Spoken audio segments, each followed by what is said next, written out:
안녕하세요. 마음 비타민입니다. 혹시 요즘 이런 기분 드시나요?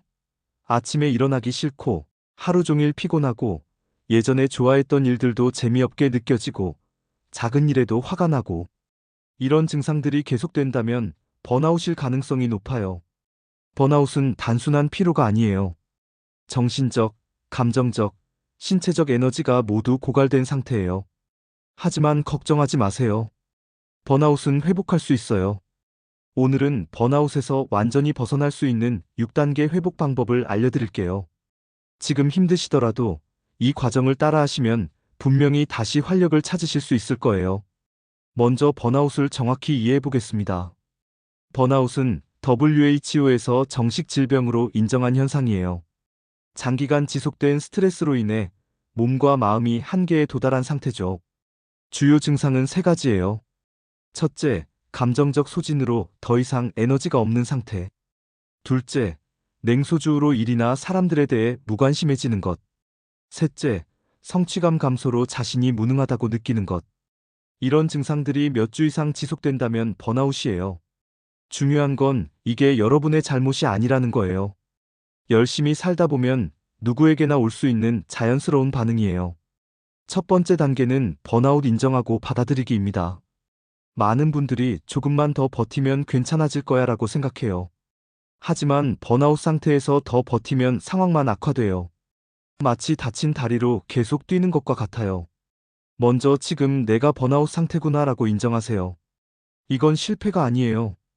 그동안 너무 열심히 살았다는 증거예요. 자신에게 그동안 정말 수고했어. 이제 좀 쉬어도 되라고 말해주세요. 번아웃을 인정하는 순간부터 회복이 시작돼요. 부끄러워할 필요 없어요. 번아웃은 현대인의 흔한 경험이에요. 두 번째 단계는 완전한 휴식 취하기입니다. 여기서 말하는 휴식은 그냥 잠자는 게 아니에요. 뇌를 완전히 쉬게 해주는 거예요. 며칠간은 아무것도 하지 마세요. 일도, 공부도, 심지어 재미있는 활동도 잠시 멈추세요. 그냥 누워서 천장을 바라보거나, 조용한 음악을 듣거나, 아무 생각 없이 창밖을 바라보세요. 처음에는 불안할 수 있어요. 이렇게 있으면 안 되는데라는 생각이 들 거예요. 하지만 이건 회복을 위해 꼭 필요한 과정이에요. 스마트폰도 가능한 한 멀리 두세요. SNS나 뉴스는 뇌를 자극해서 진정한 휴식을 방해해요. 적어도 3-4일은 이런 완전한 휴식을 가져보세요. 세 번째 단계는 기본 욕구 충족하기입니다. 번아웃 상태에서는 기본적인 자기 관리도 어려워져요. 하지만 회복을 위해서는 몸부터 건강해져야 해요. 규칙적으로 식사하세요. 입맛이 없어도 영양가 있는 음식을 조금씩이라도 드세요. 물도 충분히 마시세요. 탈수는 우울감을 악화시켜요. 잠도 중요해요. 7-8시간은 자려고 노력하세요.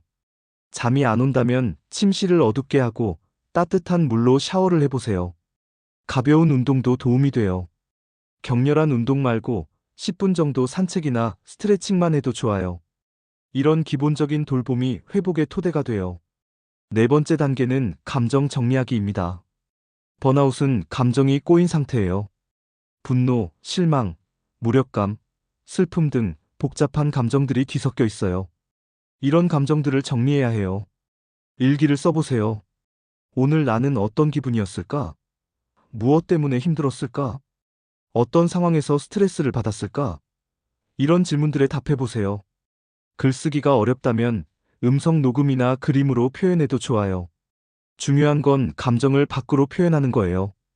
혼자 하기 어렵다면 믿을 만한 사람과 대화하거나 전문가의 도움을 받아보세요. 감정을 억누르면 회복이 늦어져요. 다섯 번째 단계는 경계 설정하기입니다. 번아웃의 주요 원인 중 하나는 명확한 경계가 없는 것이에요. 일과 개인 시간의 경계, 나와 타인의 경계, 할 수 있는 일과 없는 일의 경계가 모호하면 에너지가 계속 소모돼요. 이제는 명확한 경계를 설정해야 해요. 퇴근 후에는 업무 연락을 받지 않기, 주말에는 일 생각하지 않기, 무리한 부탁은 거절하기 등등이요. 처음에는 미안한 마음이 들 수 있어요. 하지만 경계 설정은 자기 보호를 위한 필수적인 행동이에요. 아니오라고 말하는 연습을 해보세요. 당신의 시간과 에너지는 소중해요. 여섯 번째 단계는 의미 찾기와 새로운 시작입니다.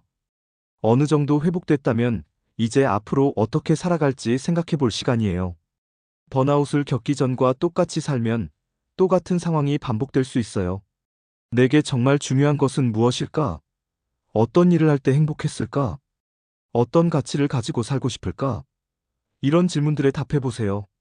그리고 작은 목표부터 세워보세요. 거창한 계획 말고 오늘 산책 30분 하기, 이번 주 친구와 커피 마시기 같은 작은 목표 말이에요. 성취감을 느낄 수 있는 간단한 활동들로 시작하세요. 서둘지 마세요. 회복은 천천히 이루어져요. 번아웃에서 완전히 벗어나려면 보통 몇 달에서 1년 정도 걸려요. 빨리 회복하려고 조급해하지 마세요. 회복은 직선이 아니라 파도 같아요. 오르락 내리락 하면서 점진적으로 나아져요. 어떤 날은 괜찮다가도 다음 날은 또 힘들 수 있어요. 그래도 괜찮아요. 그게 정상적인 회복 과정이에요. 번아웃은 여러분이 그동안 최선을 다해 살았다는 증거예요. 이제는 자신을 좀 더 소중히 여기고 지속 가능한 방식으로 살아가세요. 여러분 모두 충분히 회복할 수 있어요. 포기하지 마시고 한 걸음씩 나아가세요. 구독과 좋아요로 번아웃으로 힘들어하는 더 많은 분들에게 희망을 전해주세요.